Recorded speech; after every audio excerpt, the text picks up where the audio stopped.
17 जून 2024 प्रातः मुरली ओम शांति बाप दादा मधुबन। आज बाबा ने सुनाया, मीठे बच्चे, याद और पढ़ाई से ही डबल ताज मिलेगा, इसलिए अपनी अहम ऑब्जेक्ट को सामने रख दैवी गुण धारण करो। बाबा ने कहा, मीठे बच्चे, याद और पढ़ाई से ही, बाबा कहते हैं याद और पढ़ाई से ही डबल ताज मिलेगा, इसलिए अपनी अहम ऑब्जेक्ट को सामने रख दैवी गुण धारण करो। आज की मुरली से बाबा ने प्रश्न किया है, विश्व रचयिता बाप तुम बच्चों की कौन सी खिदमत सेवा करते हैं? विश्व रचयिता बाप तुम बच्चों की कौन सी खिदमत सेवा करते हैं? उत्तर नंबर 1, बच्चों को बेहद का वर्षा दे सुखी बनाना, ये खिदमत है। बाप जैसी निष्काम सेवा कोई कर नहीं सकता। नंबर 2, बेहद का बाप किराए पर तख्त लेकर तुम्हें विश्व का तख्त नसीन बना देते। खुद ताउसी तख्त पर नहीं बैठते, लेकिन बच्चों को ताउसी तख्त पर बिठाते हैं। बाप के तो जड़ मंदिर बनाते, उसमें उन्हें क्या टेस्ट आएगा? से बाबा के भक्त लोग क्या बनाते? जड़ मंदिर। बाबा कहते उसमें मुझे क्या टेस्ट आएगा? मजा तो बच्चों को है जो स्वर्ग का राज्य भाग्य लेते हैं, चैतन्य में जाकर के देवता बनते। चैतन्य देव जब धरती पर आए तो चैतन्य में देवता धरती पर आते हैं। ओम शांति। मीठे मीठे रूहानी बच्चों को बाप कहते कि अपने को आत्मा समझ बाप को याद करो। बाबा कहते ओम शांति का अर्थ तो बच्चों को समझाया है। बाप भी बोलते तो बच्चे भी बोलते हैं, श्री बाबा भी बोलते तो बच्चे भी बोलते हैं। और ओम शांति, क्योंकि आत्मा का स्वधर्म क्या है? शांति। इसलिए कोई व्यक्ति कितना भी क्रोधी होगा, लेकिन लड़ते लड़ते जब शाम हो जाएगी तो लास्ट में कहे भैया अब तो शांति चाहिए। तुम अब जान गए हो कि हम शांति धाम से यहाँ आते हैं, पहले पहले सुखधाम में, फिर 84 पुनर्जन्म लेते लेते दुखधाम में आते हैं।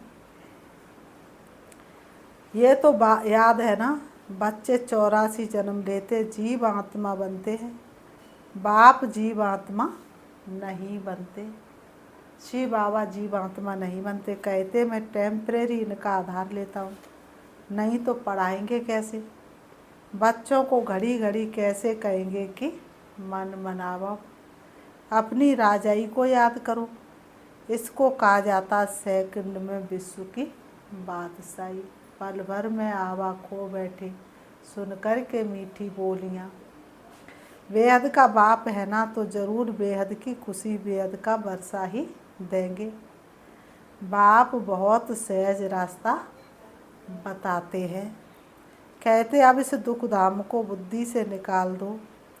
जो नई दुनिया स्वर्ग स्थापन कर रहे, उनका मालिक बनने के लिए मुझे याद करो, तो तुम्हारे पाप कट जाए। योग है सच्चे सुख की चाबी, दुख से सदा ही दूर रखे। तुम फिर से सतो प्रधान बन जाएंगे, इसको कहा जाता सहज याद। जैसे बच्चे लौकिक बाप को कितना सहज याद करते हैं, वैसे तुम बच्चों को बेहद के बाप को याद करना है। बाप ही दुख से निकाल सुखधाम में ले जाते हैं। श्री बाबा ही दुख से निकाल के तुम बच्चों को कहाँ ले जाते हैं? सुखधाम में ले जाते हैं। बाबा ने कहा जैसे बाप दुख से निकाल सुखधाम में ले जाते हैं, वहाँ दुख का नाम निशान नहीं। बहुत सहज बात कहते हैं, अपने शांति धाम को याद करो। जो बाप का घर वह तुम्हारा घर है, और नई दुनिया को याद करो, वह तुम्हारी राजधानी है। बाप तुम बच्चों की कितनी निष्काम सेवा करते हैं। तुम बच्चों को सुखी कर फिर वानप्रस्थ अवस्था में बैठ जाते हैं। तुम भी परम धाम के वासी, उसको निर्वाण धाम वानप्रस्थ भी कहा जाता है। बाप आते बच्चों की खिदमत करने, अर्थात वर्षा देने। ये खुद भी बाप से वर्षा लेते हैं। शिव बाबा तो है ऊंचे तो ऊंचे भगवान, शिव के मंदिर भी है, उनका कोई बाप टीचर नहीं है। सारे सृष्टि के आदि मध्य अंत का ज्ञान उनके पास है। कहाँ से आया? क्या कोई वेद शास्त्र आदि पढ़े हैं? नहीं। बाप तो है ज्ञान का सागर, सुख शांति का सागर। बाप की महिमा और दैवी गुणों वाले मनुष्यों की महिमा में फर्क है। तुम दैवी गुण धारण कर ये देवता बनते हो, पहले आसुरी गुण थे, असुर से देवता बनाना ये तो बाप का ही काम है। असुर से देवता बनाना ये कोई मनुष्य का काम नहीं, ये तो बाप का ही काम है। एम ऑब्जेक्ट भी तुम्हारे सामने है। जरूर ऐसे श्रेष्ठ कर्म किए होंगे। कर्म अकर्म विकर्म की गति अथवा हर बात समझाने में 1 सेकंड लगता, हर बात समझाने में और समझने में सिर्फ 1 सेकंड लगता है। बाबा कहते हैं, बाप कहते हैं मीठे मीठे बच्चों को पाठ बजाना ही है। ये पाठ तुमको अनादि अविनाशी मिला हुआ है। तुम कितना बार इस सुख दुख के खेल में आए हो, कितना बार तुम विश्व के मालिक बने हो। बाप कितना ऊंच बनाते हैं। परमात्मा जो सुप्रीम सोल है वह भी इतना छोटा है। जैसे आत्मा का स्वरूप अति सूक्ष्म, ऐसे ही परमात्मा का स्वरूप भी अति सूक्ष्म। वह बाप ज्ञान का सागर है, तो आत्माओं को भी आप समान बनाते हैं।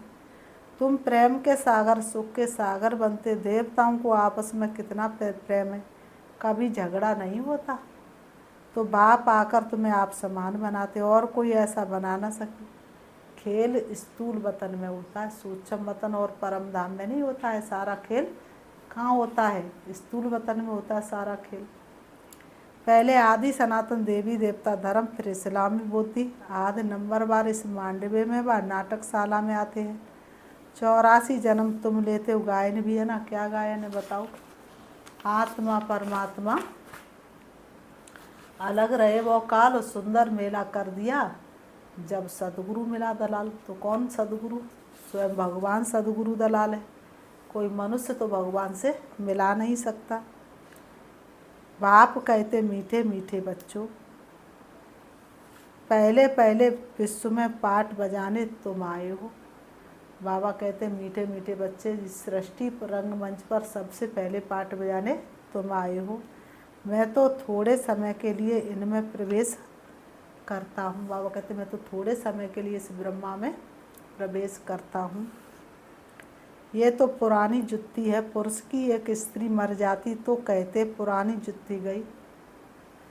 बाबा ने कहा पुरुष की अगर एक स्त्री मर गई तो कहेंगे पुरानी जुत्ती गई, अब फिर नई लेते हैं, दूसरी शादी कर लेंगे। बताओ। बाबा ने कहा ये भी पुराना तन है ना, 84 जन्मों का चक्र लगाया। तत्वम तो मैं आकर इस रथ का आधार लेता हूँ। पावन दुनिया में तो कभी मैं आता ही नहीं हूँ। तुम पति तो मुझे बुलाते हो कि आकर पावन बनाओ। आखिर तुम्हारी याद फलीभूत होगी ना। तुमने कब से पुकारा, द्वापर युग से पुकारा, हुज्जत से बुलाया, प्यार से बुलाया। तो बाबा ने कहा ऐसे बुलाया तो किसी न किसी दिन तो मैं आकर के तुम्हें भरपूर करूँगा ना, तुम्हारी याद फलीभूत होगी ना। जब पुरानी दुनिया ख़त्म होने का समय होता तब मैं आता हूँ। ब्रह्मा द्वारा स्थापना, ब्रह्मा द्वारा अर्थात ब्राह्मणों द्वारा। पहले चोटी ब्राह्मण, फिर छत्री।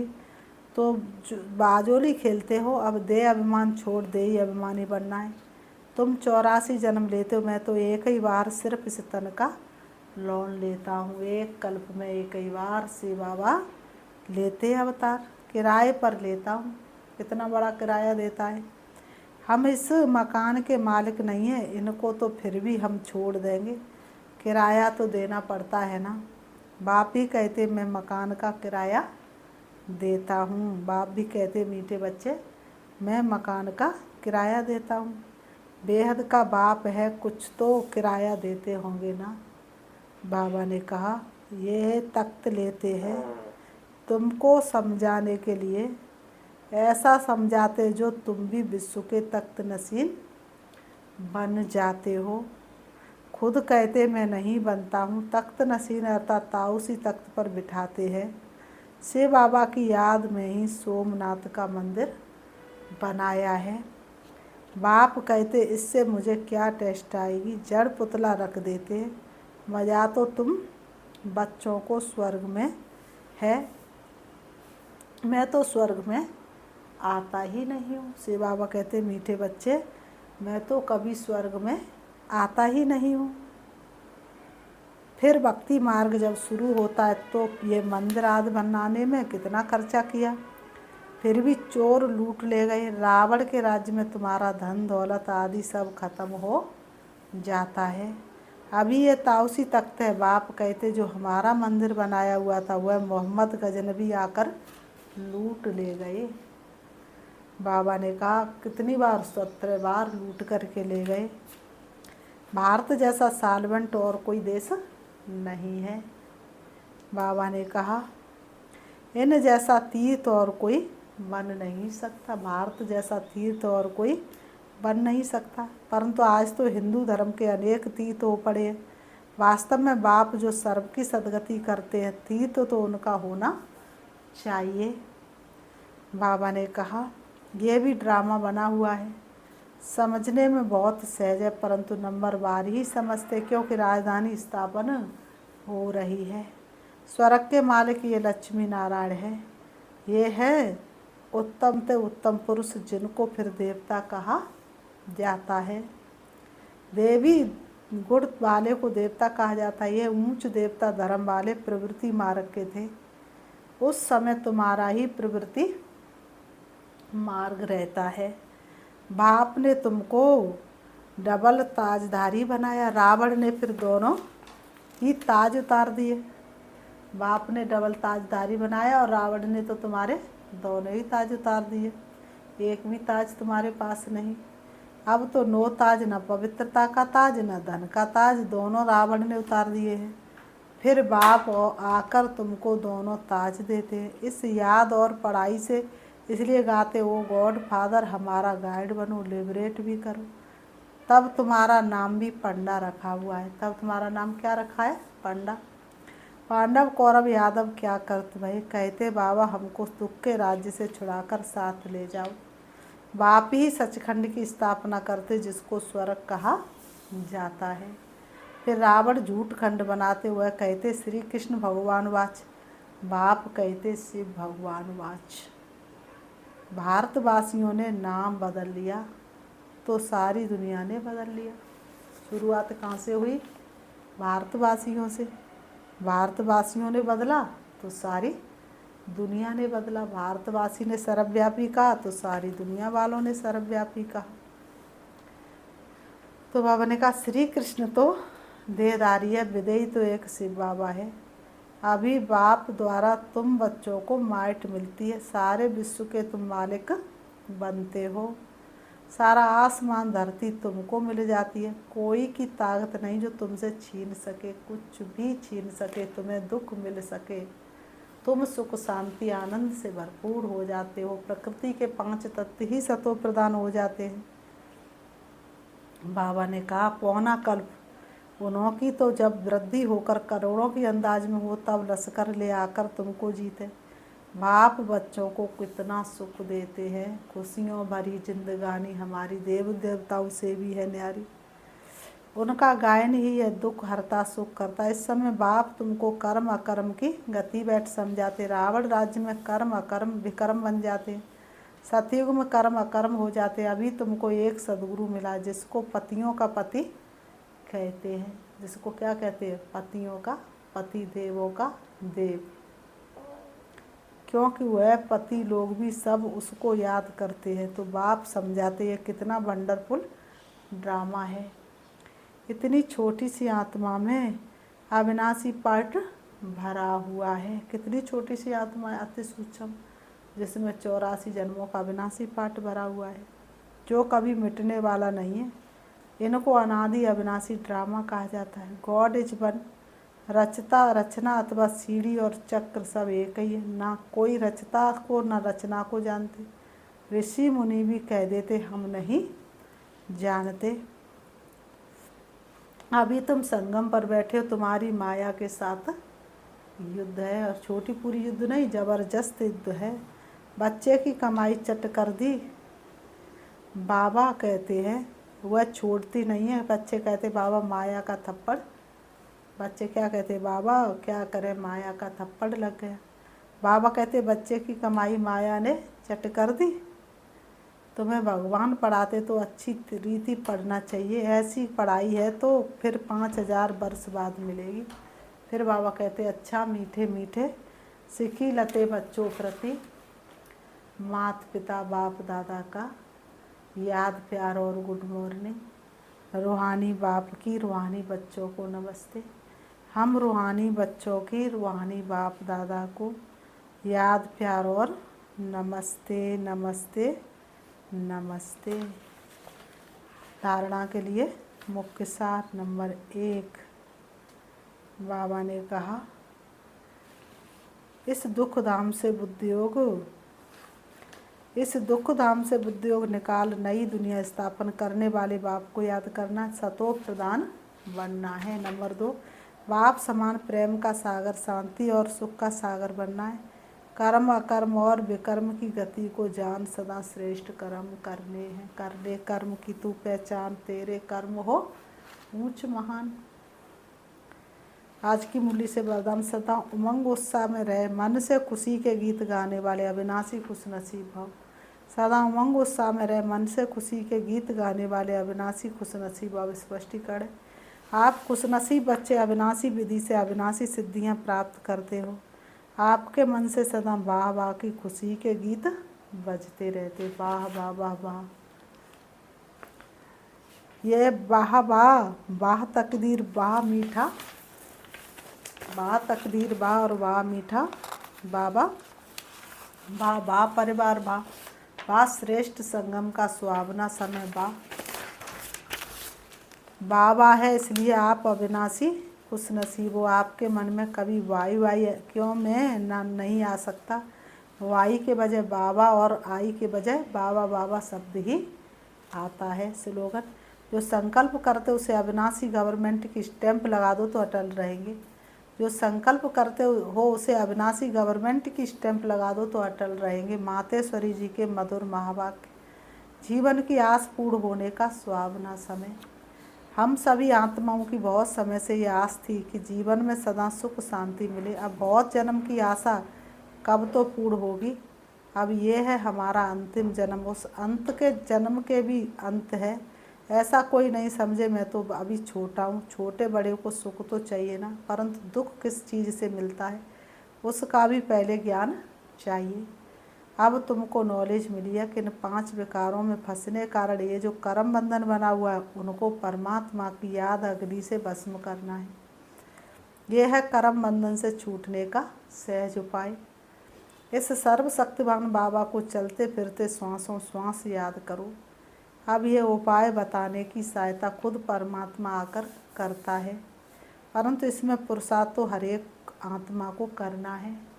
परमात्मा तो बाप टीचर गुरु रूप में आए हमें परसा देते, तो पहले उस बाप का हो जाना है, फिर टीचर से पढ़ना जिस पढ़ाई से भविष्य जन्म जन्मांतर सुख की प्रालब्धि बनेगी, अर्थात जीवन मुक्ति पद में पुरुषार्थ अनुसार मर्तबा मिलता है और गुरु रूप में पवित्र बनाए मुक्ति देता है। तो इस राज को समझ ऐसा पुरुषार्थ करना, यही टाइम है पुराना खाता खत्म कर नई जीवन बनाने का। इसी समय जितना पुरुषार्थ कर अपनी आत्मा को पवित्र बनाएंगे उतना ही शुद्ध रिगार्ड भरेंगे, फिर सारा कल्प चलेगा। तो सारे कल्प का मदार इस समय की कमाई पर है।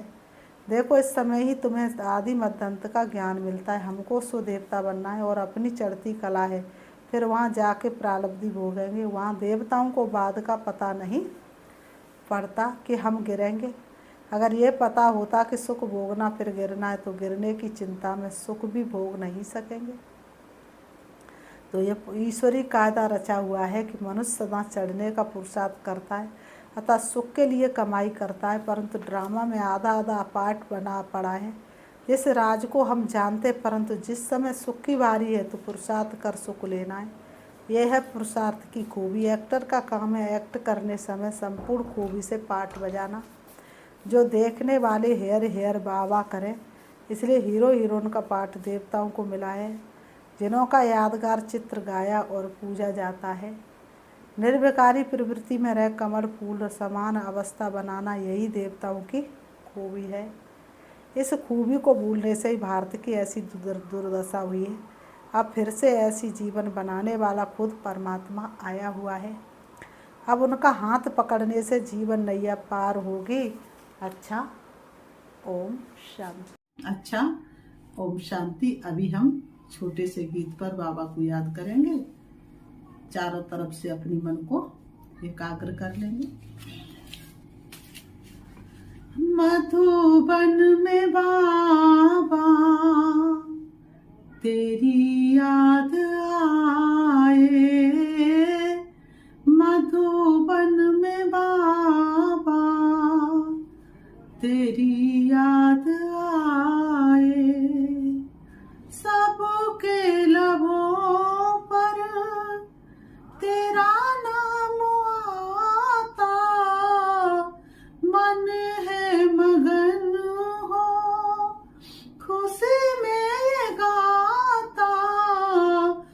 मैं अब अलौकिक नजारा सुनाया न जाए, अलौकिक नजारा सुनाया न जाए। मधुबन में बाबा तेरी याद आए। सुना जैसे बाबा आबू में आए, प्रभु के मिलन बिन रहा कैसे जाए। मेरे बच्चे कह कर गले से लगाए, मेरे बच्चे कह कर गले से लगाए। मधुबन में बाबा तेरी याद आए, तेरी याद आए, तेरी याद आए। ओम शांति।